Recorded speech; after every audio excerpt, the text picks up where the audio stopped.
This privatization thing stinks, reads a screaming headline of the Daily Monitor newspaper's first edition in 1992. 29 years later, this premonition has come to pass after government wholeheartedly embraced neoliberal policies to revive an ailing economy in the post-conflict era of the late 1980s. Today, the ailing infrastructure that were once factories and inquiry reports detailing gross corruption and insider dealing in the sale of government assets bear the lasting vestiges of what had been perceived as an economic miracle that collapsed spectacularly. Upon return from Tanzania to witness signing of the last host government agreement for the proposed oil pipeline on Thursday this week, President Museveni weighed in on the crisis that has engulfed the revival of Uganda Airlines. In a tweet, the president said, "Not flown using the at UG Airlines until Thursday. The crew is very good. When they were landing, I did not know we had landed. Regarding the alleged corruption in the airline, some elements in management and the board must face the consequences." When Museveni first announced in May 2016 that his government planned to revive the national carrier, which had been liquidated 15 years earlier as part of the World Bank and International Monetary Fund's structural adjustment programs, there was a feeling of consternation. The mixed reactions stemmed from the lessons of the previous Uganda Airlines, started by former President Amin in 1977, which collapsed under the NRM government. While receiving the first two Bombardier CRJ-900 aircrafts for the revival of the national carrier on April 23, 2019, Museveni said that he was among the people who buried the old airline and was now eager to revive it. Barely 2 months to the new Uganda Airlines' second birthday, Works and Transport Minister Katumba Wamala last month sent the entire company's top management and board on forced leave, pending investigations into allegations of corruption, mismanagement, political interference, including influence peddling in hiring of staff connected to the powerful. The latest Auditor General's report detailed that the airline posted a 102.4 billion shillings loss in the last financial year 2019-2020 due to grounding of the aircrafts on account of closure of aviation space occasioned by COVID-19. Separately, in a confidential report released in January 2021, the airline management details that they required 218.966 billion Uganda shillings in the first quarter to cover arrears for the last 2 financial years. The first Uganda Airlines started by Amin with the turbulent times of the late 1970s and the 1980s into the 1990s until it was liquidated in May 2001 and all its assets disposed of. The last nail in the company's coffin was in 1996 when its lucrative ground handling business, the Uganda Airlines and Entebbe Handling Services (NHAS), was creamed off, acquired by then State Minister of Finance Sam Kutesa, now the outgoing Foreign Affairs Minister, as part of privatization. Barely a year after capturing power in 1986, Museveni, who during the rebel war against the Obote II government professed Marxist ideals, changed goalposts, including abandoning his 10-point program and swiftly embracing the capitalist agenda in May 1987. At this time in the 1980s, you had what we call Reaganomics. President Reagan, who was the president of America, of the USA, was a far-right leader in terms of economics. As a Republican, he believed in almost entirely market economy. He believed in minimizing government, that the government governs best, which governs least. To win trust of the Washington consensus, the NRA government embarked on the structural adjustment programs for economic recovery, which was tied to, among other conditionalities, such as removing price controls and state subsidies, encouraging foreign direct investments, devaluation of currencies, and privatization or divestiture of all or part of state-owned enterprises. Former Finance Minister Ezra Suruma, who at the time served at Bank of Uganda as Director of Research, said it was the only hope. We needed help. And the only source that appeared on the horizon was the World Bank and IMF. So we said, please help us. They said, yeah, we'll help you. I remember the first $100 million of a loan from the World Bank to help us with the balance of payments, to help us import the things that we needed. But that came with conditions. The idea is, yes, you can borrow this money. It's cheap money, less than 1% interest for 40 years. You have 40 years to pay. But there are certain things you must do.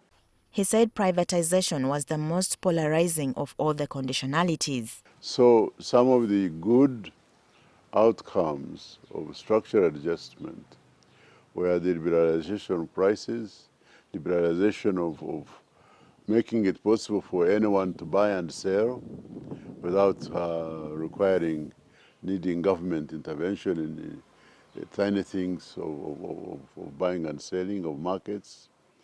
But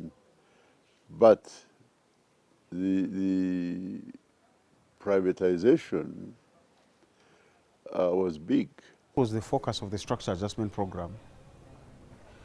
It was mainly to reduce on the government deficit, budget deficit. Because the government was at the time, like now, living beyond its means. And part of the money it was borrowing and scavenging for, it was putting into these entities, Uganda Airlines and all these corporations, which were not adding any value. So the first line was stop the hemorrhage. Sale of Uganda Airlines, sell off all these other things, privatize them. Cut your cloth to fit what you have. That was objective number one. Objective number two was these institutions had actually a role to play in growing the economy. But as long as they remained in the hands of government, they were not doing that objective. At the time of NRA coming to power, there were 146 state-owned enterprises, 138 majority holdings, and 8 majority state holdings. The state enterprises had been established before and after independence in 1962 to, among others, balance the weak private sector, propel national building, and promote indigenous entrepreneurship. Many performed poorly owing to the pre-NRA political turbulence, but when the NRA took over, the situation worsened with gross corruption, mismanagement, nepotism, and cronyism. The question was, who would buy them? Ugandans didn't have the money to buy them. This was never really said publicly, but the truth was that the privatization was actually foreignization of the economy. So Uganda Commercial Banks, Uganda Electricity Board, Uganda Railways, and so on, they ended up in the hands of foreigners. And yet they had been under the ownership of Ugandan taxpayers through the government. Privatization started unofficially in 1989 with the divesting of 6 companies, including Nile Breweries, Shell Uganda Limited, and Lake Victoria Bottling Company, established in 1951, but is trading today as Crown Beverages Limited or Pepsi.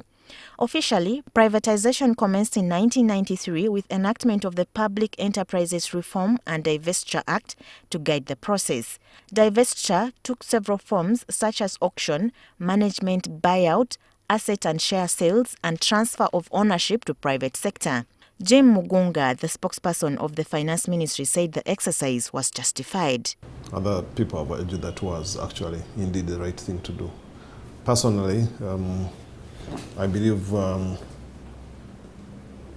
that was the vaccine that we needed during the days for the pandemic, if I'm to use today's experiences that we had. He said each divestiture was informed. How much positives did we get out of this process doing it then as compared to where we are at now? You'll be surprised that at one time government had a supermarket whose work was to just import soap, bar soap, and sugar and salt into the country. Now, privatization disbanded that one. Looking back, people complained. But you know what it did? It sparked off private sector investment in those sectors. So you started getting people, one, going to import. So government was not actually spending real, dollars to go and import. Of course, it's dollars which I use, but it wasn't doing that. But eventually, those importers who started with the process became big, made money, and started creating companies here. But with time, privatization became a fodder for newspapers as scandals unfolded one after another. For instance, NTV Handling Services, which was Uganda Airlines' most lucrative business, was sold neither to the highest bidder, Dairo Air Services, that offered $6.5 million US, nor to the second highest bidder, South African Alliance Air, that floated $4.5 million US. It was acquired by Sam Kutesa. In another case, the highest bidder for Uganda grain milling company, Kenyan-based Unga Millers, was bypassed and the company sold to Museveni's brother Salim Saleh under a company called Caleb International on grounds that the owner was Ugandan. Uganda Commercial Bank, which was the largest bank then with 189 branches and handled 45% of total banking deposits, was first converted into a limited liability company in 1997, then later underwent a cycle of dubious sales until it was finally sold to Stanbic Bank in 2001. The bank's former headquarters today is a shopping mall. My argument when it came to Uganda Commercial Bank, which I fought to save, was that it should be sold to Ugandans. If it must be privatized, let it be privatized to Ugandans. Let Ugandans be the ones to buy the shares. But I think the people who are pushing for privatization, especially from outside, we are not really having that agenda that Ugandans should be the ones to own these enterprises. I believe there was an element of foreign ownership coming into play, although it was never officially put that way. What I know and what I've seen on record is that there were administrative challenges. And those administrative challenges caused a review of the privatization process. And there was a government audit, parliamentary audit actually, which directed on disbandment of the Privatisation Unit as it were, and the creation of a new unit. And that unit is the one which has been running operations until recently, when a decision was made by the ministry to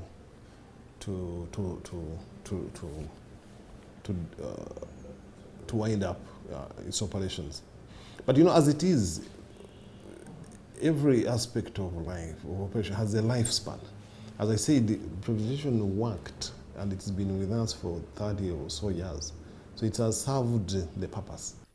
With almost all state-owned enterprises sold to foreign buyers, Suruma said, we ended up foreignizing the economy. It's ours and belongs to us.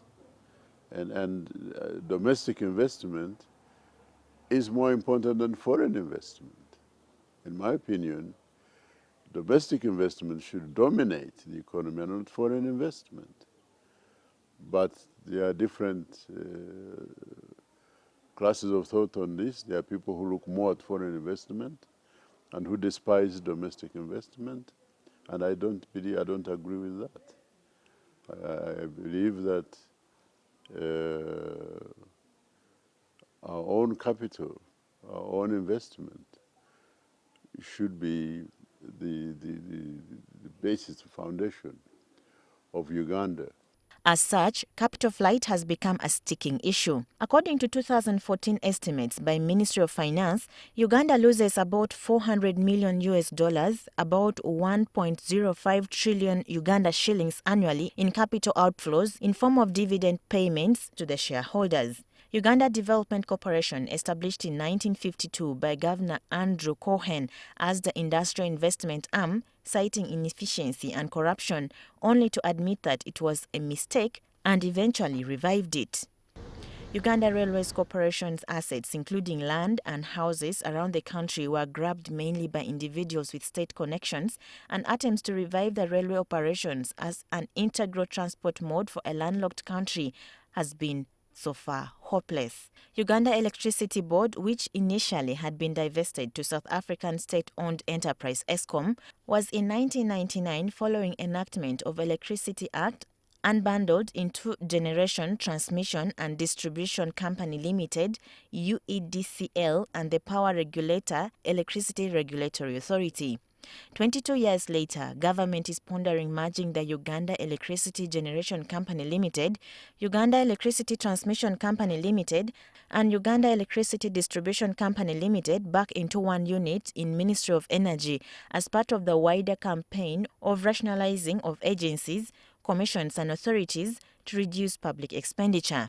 Fred Muhumuza, who worked in the Ministry of Finance at the time of privatization, said many lessons that ought to have been learned have been forgotten. So these were some of the issues that were important to make sure that if these entities are going to deliver on their mandate of growing the economy, creating jobs, but providing the service that the public so badly needed, remove government because it comes with encumbrances. And I think we still have that. We have all been seeing the issues of Uganda Airlines where the minister is here, the minister is not here. Social media saying where the minister was saying, I'm also waiting to hear from I don't know who. According to Ministry of Finance records, several of the divested companies were sold at giveaway prices. For instance, Dairy Corporation Limited was in 2006 concession to Samia Agriculture and Livestock Limited in August 2006 for a sum of $1. When you disband a company and you wind it up and you have to dispose of its assets, you tender them out. And I think what was happening then was that houses and hotels, they would be tendered and the market would respond. So, but remember, we go back in the 90s, the economy is still struggling. It has come out of the worst. So when you tender a hotel and you want it in private hands, all you need, you're focusing not on the price, you're focusing on its recovery. So people are focusing on business. What is the business proposal you're giving us? What is the promise, the business preposition you're putting on the table? What are you going to do? Are you inheriting all the workers? Are you inheriting the debts? And if so, what is the fair value? Paul Lacuna, a research fellow at Makerere University's Economic Policy Research Center, however, argues that privatization went wrong in many countries. I remember the privatization in Russia, where there were overnight billionaires. Just because they were at the right place at the right time, they had information which others didn't have. Those things also happened here, that I suspect some government officials or some people, well-placed people, who had a set of information which others did not have, took advantage of the information, and some, I'm told, even sold their assets to themselves. What's important today is whether the government learned from its mistakes. You see, you recommend solutions according to the problems you're having. So at the time, I think those were the solutions which looked very probable. But we have learned. And as I said, reforming the African state is a difficult job. I wouldn't blame anybody. Everybody has made a contribution, and some of the things we learn by doing. There's no perfect model. That's what I would say. I wouldn't blame the economists of the 80s, of the mid 80s and 90s for putting us in problems. They made a step. Some things, not everything turned out bad. Some things turned out very well. Yeah? Some things are very efficient. Others are not what we thought it would be. Now that for me is the business of government, to make sure business happens. But don't come into business with borrowed money to set up a non-effective functional facility that will continue to drain resources from government to survive. I think we budgeted over 600 billion for Uganda Airlines this year. We're still paying for the airlines. Now where we thought they would make us money, the quarrel has come up. And somebody in government will say it was COVID. No, these quarrels we are hearing are not about COVID. It's about management. 30 years later, government is borrowing considerably to finance a bloated government and a deficit budget occasioned by massive public expenditure, a crisis which the structural adjustment programs was meant to cure in the first place.